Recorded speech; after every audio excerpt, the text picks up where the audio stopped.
doing great. Just excited as all get out about going to Pocono. Really?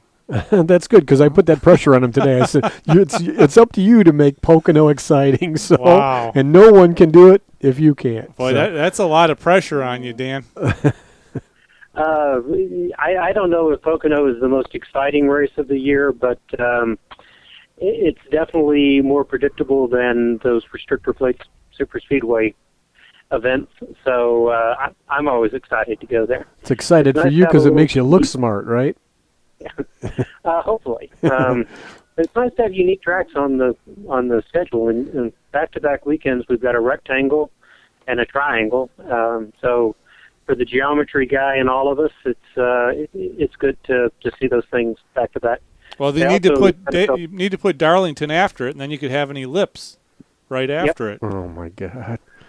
Yeah, there's that. Sorry. I'm sorry, Dan. Go ahead. I didn't mean to interrupt. I even know that this is a scalene triangle, which the triangle has 3 different lengths. So. You just trumped Ronkowitz. I love it. Way to go.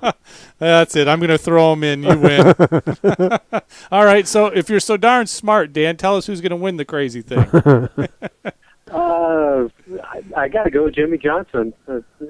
There's no stopping this guy right at the moment, and even if he doesn't win, in a game like the NASCAR Fantasy Live game, he's been the top points earner in 3 of the last 4 weeks, and second in the week that he wasn't the top points earner.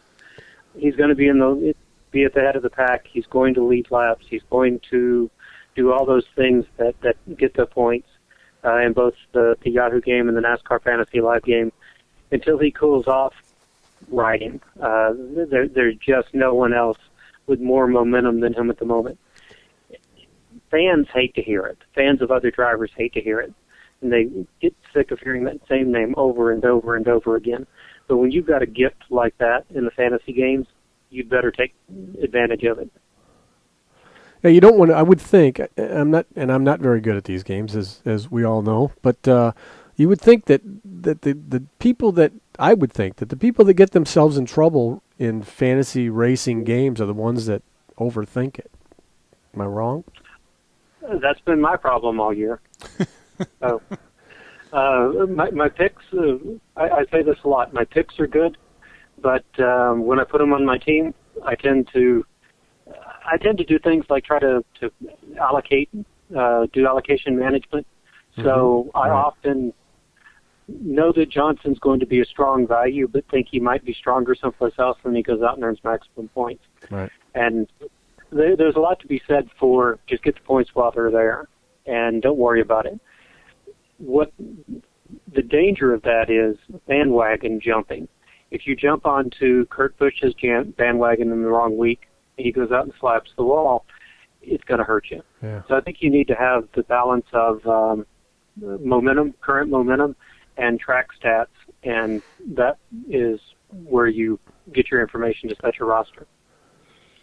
Well, speaking of Kurt Busch, I would think he's probably a pretty good pick at Pocono if you're just picking somebody who's going to do well in the race. But is he a good pick if you're a fantasy player? I don't think so.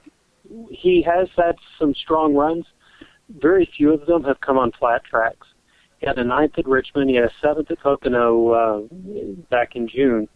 Then he had a 14th at Indy last week. But his other 3 races on flat tracks have been outside the top 25. He had a 27th at Phoenix, 37th at Martinsville, and a 31st at New Hampshire.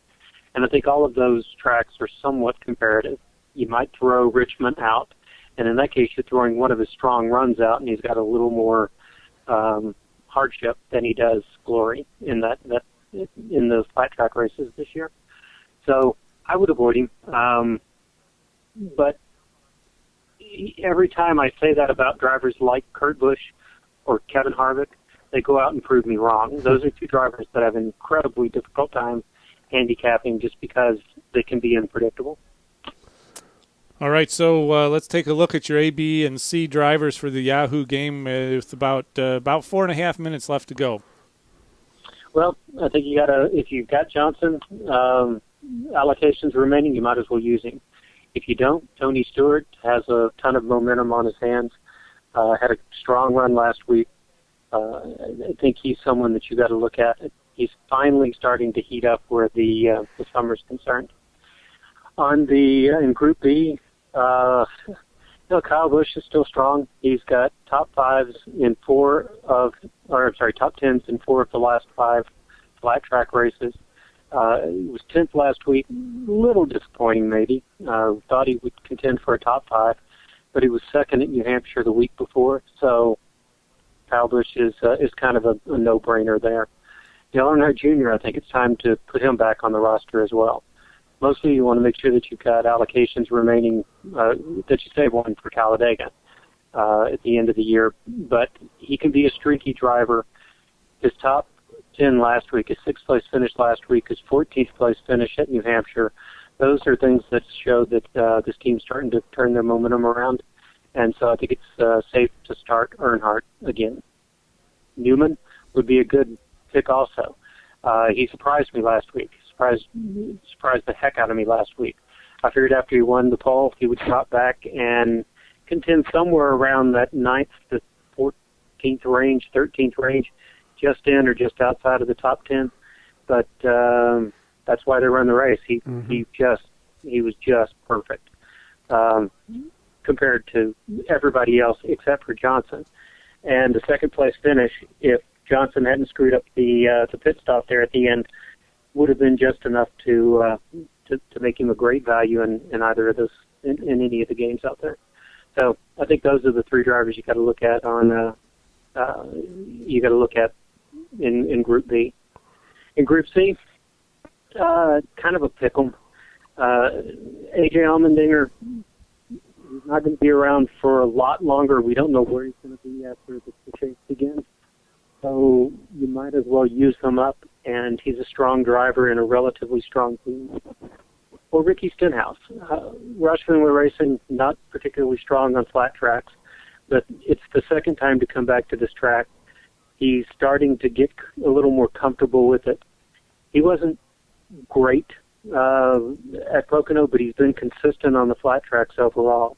16th at Phoenix, 16th at Richmond, and the rest of his runs have been in that mid-20s range, which doesn't sound all that good, but in Group C, it is probably the second or third most points, and sometimes the first, the most points whenever someone runs into a little bit of trouble.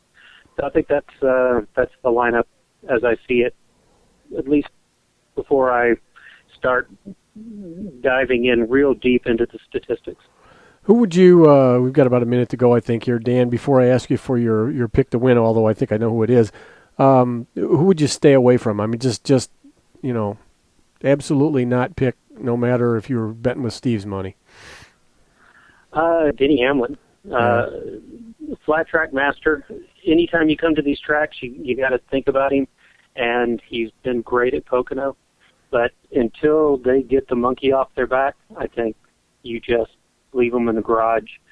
There's going to be plenty of opportunities. There are quite a few 3 or 4 flat track races in the chase. Got Richmond coming up again before the chase. You got New Hampshire coming up again during the chase. You've got a number of opportunities avoiding this week. Did you have Jimmy Johnson last week in our picks for Indy? I think you did. I think I might have said to avoid him because he was an all-or-nothing driver at Indy. Really? And because of that, I'd stand by it still. I mean, he could have just as easily have missed based on his recent history. Yeah. I did have him on my team in NASCAR Fantasy Live. Didn't have him on my team in Yahoo. I had Stewart instead, and I can't say that I'm terribly concerned about that. Yeah. Because I think Johnson's going to keep his momentum for quite some time. Okay, so who's your pick this week? I said Johnson to begin with, but I think the same thing's going to happen. He's going to run strong. He's going to score a lot of points. But Tony Stewart's going to eke it out at the end. So I'm going to go with Tony Stewart. All right, Dan Beaver. You can follow him on Twitter at Fantasy Race. Read his fantasy prognostications and advice at NASCAR.com and YahooSports.com, and listen to him every week here on Pit Road. Dan, thanks a lot for your input this week, and we'll talk to you next Tuesday. I will be here with bells on. All right. Thanks, Dan. All right, Okay. so Dan's taking Tony Stewart. Steve-O, who you got? I am going to go for the duel. I'm going with Ryan Newman on the streak. Ryan Newman. Beth Ann, who you taking? Kyle Busch. Okay, Kyle Busch. I'm going for sooner or later it's going to happen. I'm taking Montoya again. I had him last week in Indy. It didn't work out, but I still think it's going to happen. Sure didn't. No, it didn't. It didn't. Did not. Thanks to Joey Coulter for being on the show, Reed Spencer, and, of course, Dan Beaver, who was just on. Thanks to Beth Ann for pushing all the buttons over there. Loaded show. Good job, there. Steve. Steve lined all these guests up. So. And Charlie for doing Thanks all you do.